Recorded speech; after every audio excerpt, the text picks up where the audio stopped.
početak odvajamo bjelanjke od žumanjka. Bjelanjke miksamo u čvrst snijeg. Nakon toga žumanjke također miksamo. U njih dodajemo 10 žlica šećera,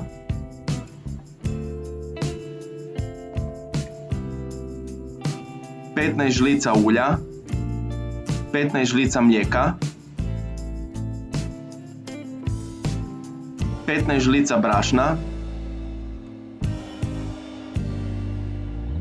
Dobro umutimo.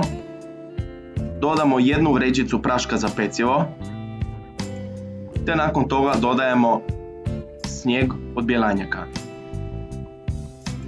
Laganim pokretima ručno miješamo bjelanjak u smjesu od žutanjka.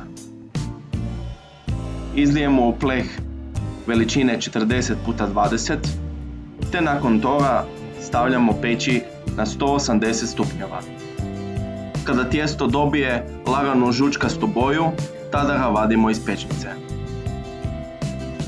Tijesto režemo na jednake kocke. Nakon toga radimo kremu.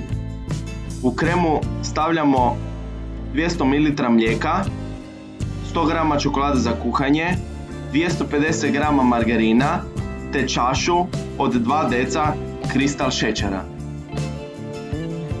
Sve to dobro izmiješamo dok se ne rastopi.